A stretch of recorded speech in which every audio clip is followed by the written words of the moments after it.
Oi, pessoal, tudo bem? Bem-vindos a mais um BrasaCast. Hoje a gente recebe um convidado que simboliza exatamente o que a Brasa tem como missão, que é formar a próxima geração de líderes brasileiros, que constroem com propósito em qualquer lugar que estiverem. Então, o Daniel Tulli é o nosso convidado. Ele foi diretor de tecnologia da Brasa entre 2021 e 2022 e agora ele é cofundador da Gauss, que é uma startup de inteligência de investimentos aprovada no BET de 2025 da Y Combinator, a aceleradora mais prestigiada do mundo. E ao longo do episódio a gente vai entender como que a Brasa foi o ponto de partida dessa jornada e o que é possível construir a partir da nossa rede e por que você deveria se envolver com o nosso time de tech. Então, Túlia, pode contar um pouquinho mais como foi a sua trajetória até aqui, onde você estuda, o que você faz na sua vida? Perfeito. Obrigado, Ana Marina. Bom, a minha jornada começou em São Paulo. Cresci e nasci em São Paulo e eu tive experiência de programar pela primeira vez quando eu tinha 13, 14 anos. E foi lá que clicou pra mim. Foi a primeira vez que eu tive clareza de algo que eu curtia muito fazer, eu sabia que eu queria fazer aquilo como carreira. E conforme eu fui pesquisando e tal, essa ideia de poder estudar fora e de ter essa oportunidade ficou muito clara na minha mente. Na época eu não sabia sobre o Brasa Prep, Brasa Pré, etc. E então foi um processo bem solitário de aplicar para fora e tentar descobrir como funcionava tudo. E eu acabei passando em Purdue. A história é legal até, eu fui rejeitado por praticamente todas as faculdades que eu apliquei. E meu pai ficava enchendo meu saco, me provocando pra eu ficar tentando negociar, fazer algo. Não é assim que funciona.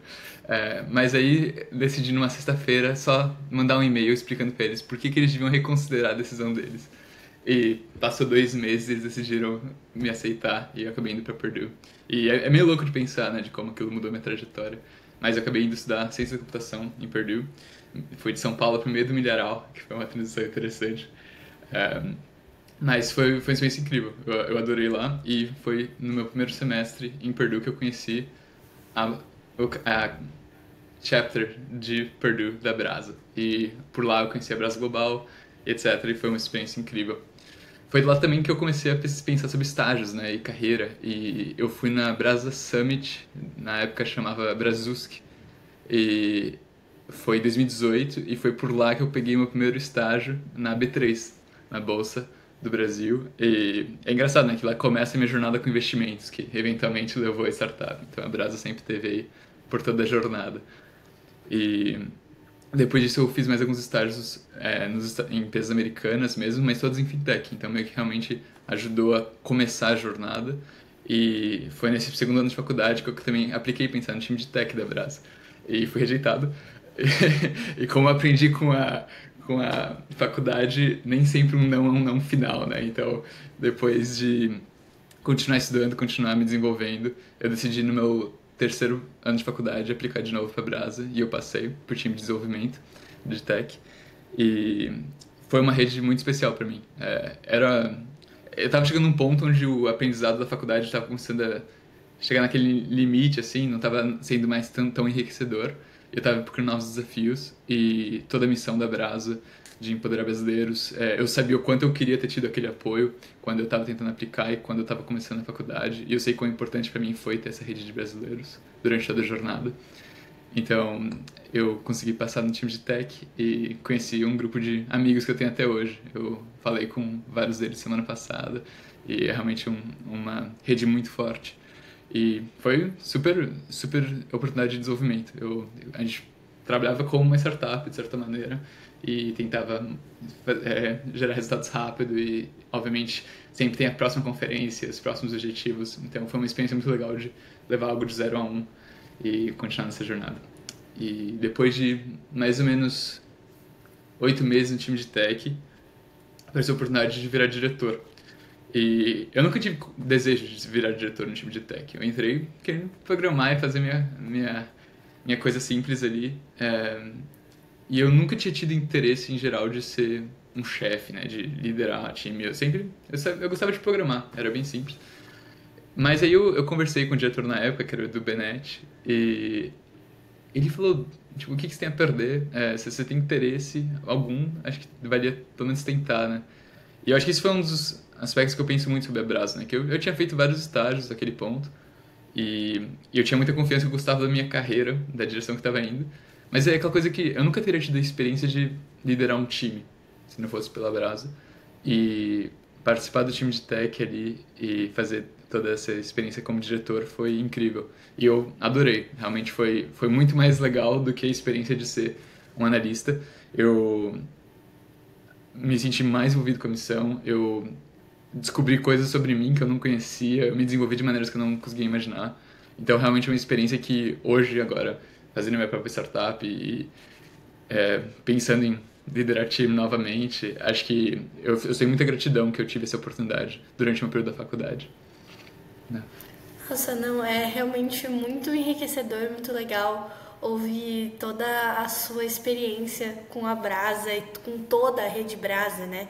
Porque não foi só entrar no board global, mas sim ter engajado antes disso com a sua BL, com a sua Brasa local dentro da sua universidade, ter ido para conferências da Brasa e ter conseguido uma oportunidade de estágio lá. Então é muito legal saber que, nossa, a gente consegue impactar a vida de tantos estudantes e fazer essa conexão com o Brasil, né? Porque você, estudando nos Estados Unidos, retorna para o Brasil e faz um estágio com uma empresa brasileira, com a Bolsa de Valores brasileira. Então eu acho uma coisa muito legal, muito interessante. E eu gostei muito dessa comparação que você fez, realmente, de tipo liderar a sua primeira startup pensando no time de tech da Brasa, porque realmente é um time de pessoas ali, eu acredito que é uma rotatividade certamente grande, o desenvolvimento de vários projetos grandes, de várias coisas ao mesmo tempo, com uma intensidade muito grande também, quando comparado a outros lugares. E também não é algo como um estágio, né? Porque no estágio acaba que você tá ali, você aprende, você é sempre quem tá lá embaixo, querendo absorver todo aquele conhecimento, mas na Brasa é algo mais todo mundo aprendendo junto, todo mundo tá entendendo o que tá acontecendo, tá todo mundo na universidade ainda, todo mundo querendo balancear com os estudos mesmo. Então, muito legal ver como isso impactou sua jornada no geral, como que você vê isso hoje. Tem algo específico assim da Brasa que você vê que você levou para o mundo da startup? Ou alguma história específica que você lembra, que você acha que te trouxe experiência para algo que aconteceu nesses últimos meses? Com certeza. Assim, tem as questões logísticas de rodar um time, né? Contratar, entrevista, você conseguir fazer sessões de performance e garantir que o pessoal tem uma trajetória de crescimento dentro da organização. Obviamente sempre tem a questão de conhecer o limite de cada um, e isso é especialmente difícil quando todo mundo tem a própria realidade de faculdade, pessoas estão pelo mundo inteiro, né? Então você tem gente no Japão, na Europa, nos Estados Unidos, e tentar conciliar tudo isso era sempre um grande desafio. E todos esses foram aprendizados que eu normalmente não teria tido e foram muito, muito relevantes. Eu acho também que o poder de uma deadline é enorme, né? E a Brasa tem muitas, as conferências eram várias e sempre eram mais e mais ambiciosas e super desafiadoras. No time de tech a gente sempre tentava trazer ferramentas e coisas que possibilitassem um melhor processo com as empresas, melhor processo para os participantes da conferência e até para os palestrantes. Então, todo esse processo exigia muito esforço da nossa parte. Então, sem dúvida, eu tirei muito aprendizado disso, assim como todo time de tech. E foi tanto aprendizado técnico de realmente você não... Quando você faz um estágio, como você estava falando, é muito protegido para você, né? Na Brasa você tem que descobrir tudo. Não vai ter alguém que vai resolver a sua database, não vai ter ninguém que vai resolver o seu site. É tudo você, e isso é um aprendizado muito importante, de entender o que importa, como encarar os obstáculos. E acho que como uma organização, em geral, sempre tem um exercício muito importante de priorização, né? É uma organização muito grande, impactando muita gente, e tem um processo de escolha de o que você tem que fazer, que importa e vai trazer impacto para a próxima geração de brasileiros que vão vir estudar fora e que querem voltar depois. E eu acho que esse exercício de priorização com os outros diretores, com o time de tech, foi muito importante para o meu crescimento. Não, muito legal. E nisso que você falou, a questão do impacto, né? Falando um pouquinho mais sobre a Gauss, sobre a sua startup, como que você vê essa intenção de ter impacto hoje nos seus projetos, em tudo que você desenvolve? Você acha que algo da Brasa ainda ficou ali? Como foi o nascimento da Gauss? Conta um pouquinho mais pra gente. O legal da Brasa é isso, né? Que é 100% voluntário. Você não está sendo pago, todo mundo é muito ocupado, já tem uma vida bem corrida. Então você só está lá se você realmente vê valor em estar lá, né? Só se você acredita na missão e se você quer encarar aquilo pelo propósito. E eu acho que startup tem muito a ver com isso. Eu acho que, de certa maneira, especialmente porque a Brasa é rodada por estudantes, né? É liderada por estudantes. Eu acho que tem essa energia muito forte que me inspirou muito. E quando eu olho para a startup, é aquela coisa de, estatisticamente, as chances de darem certo são baixas. Você vai trabalhar mais do que você jamais trabalhou na sua vida. E você está fazendo aquilo porque você acredita no propósito. No meu caso, não, eu comecei lá na Bolsa de Valores, foi lá que eu aprendi a investir.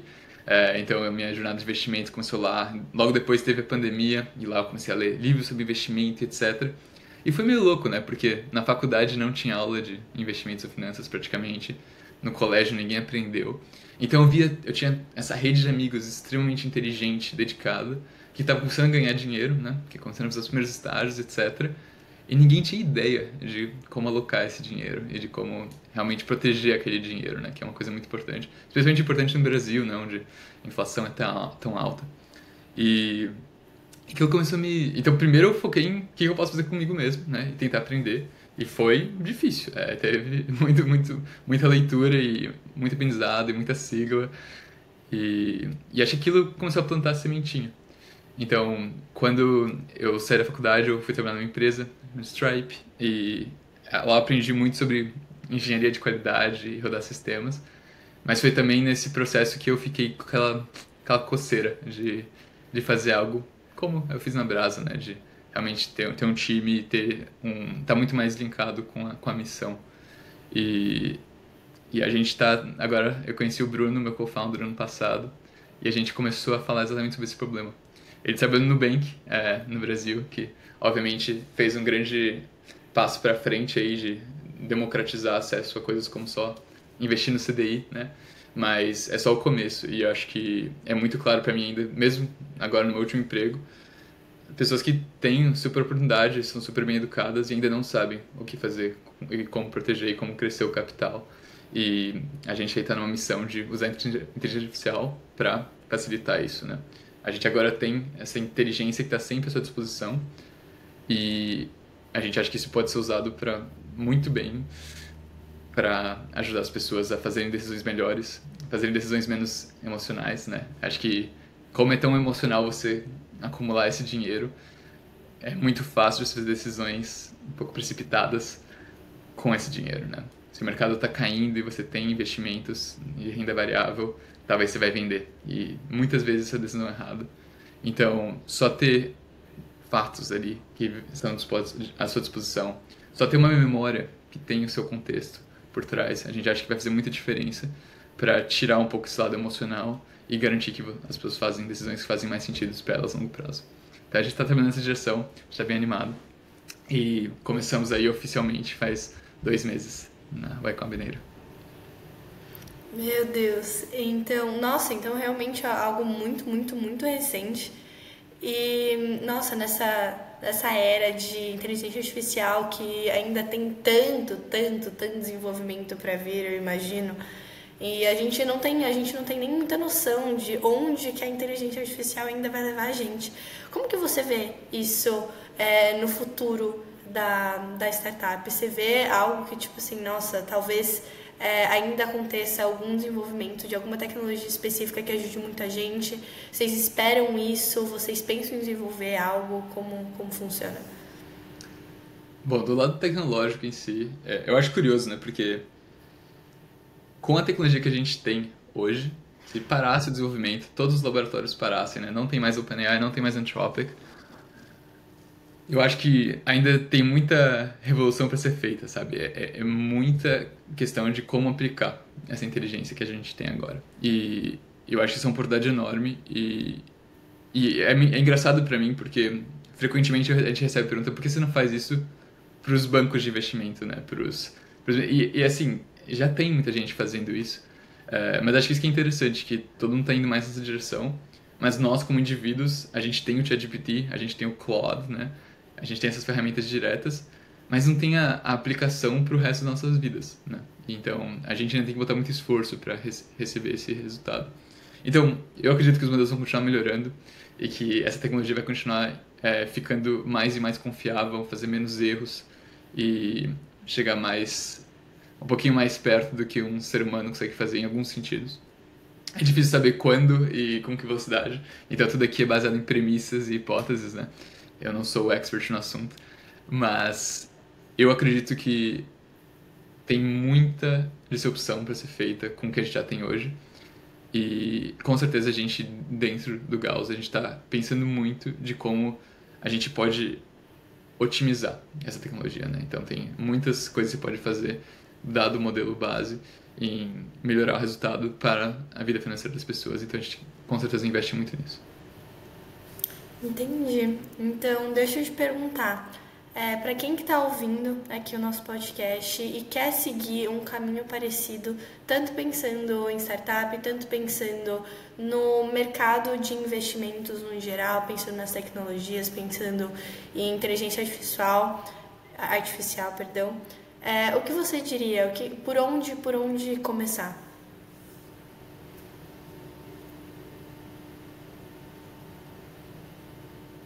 Essa é uma pergunta bem difícil. Eu acho que a resposta mesmo é que ninguém sabe, mas se eu pudesse dar duas dicas de direções, e novamente, tem que ser versátil. Acho que ser versátil é uma das grandes coisas que vai ficar mais e mais importante, onde ninguém sabe o que está acontecendo e para onde vai, então é muito sobre você ser flexível, adaptável e mover rápido quando as coisas acontecem, né? Uma direção é você quer trabalhar nesses laboratórios, né, de inteligência artificial. Se você quer entrar na matemática bem mais profunda, se você quer fazer todo esse... Você quer realmente desenvolver os próximos modelos de Large Language Models, essa é uma direção bem interessante. Eu acho que esse é de certa maneira, um dos recursos mais escassos hoje no mundo, em termos de inteligência, e eu acho que começar uma educação nisso agora ainda é um bom investimento, que vai ser muito relevante. Com certeza daqui a uma década, provavelmente mais. Eu acho que para quem quer entender esse lado mais de aplicação de inteligência artificial, que nem mais que eu estou fazendo no Gauss, e quer só estar mais envolvido nesse mundo e preparado para o que vai acontecer, eu acho que tem um ângulo muito mais interessante de só estar muito ligado nas novas tecnologias, né? Eu acho que a gente tem o privilégio de ser jovem e querer experimentar coisas. E com isso a gente pode provar. Todas essas ferramentas já começam de graça, né? Então você pode testar tudo. Tenho certeza que deve ter uma ferramenta de podcast que usa AI, deve ter com certeza, trabalhando na Brasa hoje seria muito diferente, né? Eu mesmo como programador agora, eu estou usando dezenas de ferramentas e elas automatizam tudo. Escrever o código, revisar o código, deploy o código. Eu só tô ali monitorando, né, de certa maneira. E eu acho que tá familiar com essas ferramentas, entender como usá-las, vai tornar você muito mais capaz e vai realmente te desenvolver. Obviamente com a nuance aí que ainda é importante entender os fundamentos, né? Então tem esse balanceamento e acho que é muito fácil, só depende dessas tecnologias, mas entender o que está acontecendo por trás é muito útil e é o que diferencia, né? Então, por exemplo, com o código, se você consegue revisar o erro que o modelo faz, isso é muito importante, muito útil. Então, seja lá para qual área você tem paixão, entenda os fundamentos daquela área, mas também fique muito, muito bom nas ferramentas que te tornam mais produtivo nela. E eu acho que isso seria a minha recomendação de como continuar nessa jornada. Não, com certeza. Eu acho muito legal, a gente tem muitas vertentes, né? Querendo ou não, tem muitos jeitos de aplicar diversas áreas dentro da tecnologia, dentro da inteligência artificial, em várias áreas de tudo que está dentro dos negócios, das finanças, da medicina. de tudo, da área da saúde no geral. Então, eu acho muito interessante entender mais disso e ver que realmente, que você disse quando você estava, né, na Brasa ainda, poucos anos atrás, já era diferente. Pô, em 2022, a gente tinha uma relação com a inteligência artificial muito diferente da que a gente tem hoje em dia, eu vejo, né? Hoje em dia, nossa, todos os dias a gente usa ChatGPT, usa várias outras formas de inteligência artificial em várias plataformas diferentes. Então, que antes era o algoritmo, né, do Instagram, do TikTok, das redes sociais, aquilo que a gente vê mais no dia a dia, virou muito uma inteligência artificial. Então, eu acho muito interessante tudo que você falou. Que a gente tem, com certeza, deve ter inteligência artificial dentro de uma plataforma para podcast, dentro do Spotify, dentro do iFood, dentro de tantas plataformas digitais que a gente conhece assim no nosso dia a dia e que às vezes não entende que tem tanto disso, tanto que faz acontecer com inteligência artificial, né? Entender que todo esse desenvolvimento de tecnologia está dentro de vários negócios diferentes e ver como, não sei, na Brasa, como a gente tinha comentado, é um jeito interessante de entender que realmente tem muito do pessoal que desenvolve, né? Do programador por trás de tudo isso. Então, eu queria te perguntar, o que você acha que é o papel de quem está dentro da Brasa hoje para que é construir o futuro dessa organização e do Brasil, tanto pensando em tecnologia, tanto pensando em educação e toda essa transformação que a Brasa faz?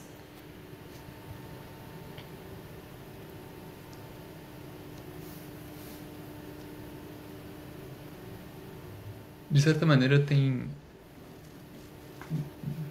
é esse privilégio grande onde você pode sonhar muito grande com a Brasa, né? Você, normalmente, está fazendo aquilo como voluntário e é uma organização já bem polida em fazer as coisas que rodam bem. Então, Brasa Pré, a gente tem as conferências, então, meio que os programas de bolsas é muito especial e muito importante. Então, só de estar lá e ajudar essa organização a manter esses pilares já tem um impacto enorme e eu acho que já realmente engrandece a vida de muitos brasileiros e traz muita oportunidade. A coisa que me anima mais, se eu tivesse novamente meus 21 anos entrando na Brasa novamente, eu acho que qual que é o próximo passo, né? Acho que o papel é com a startup eu penso muito nisso, né? De o que é possível fazer hoje que não era possível fazer antes. E eu acho que muitas dessas perguntas são bem relevantes para uma organização como a Brasa, né? Tipo, uma das coisas é a escala, né?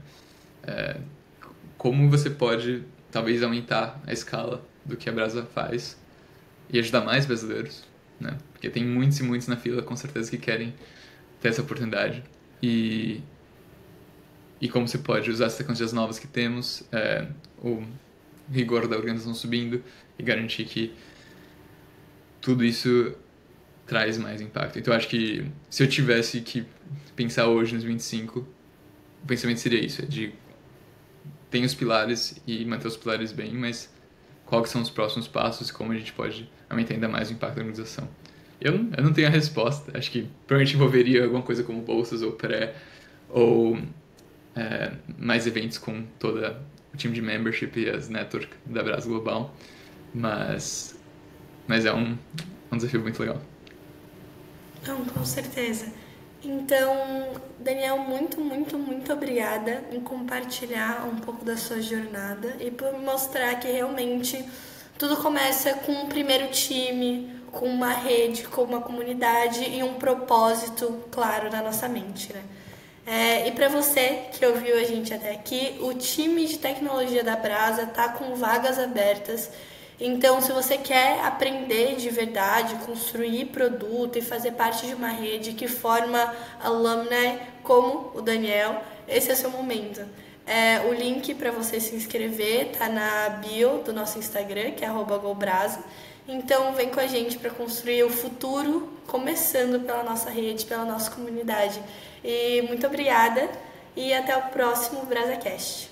Muito obrigado.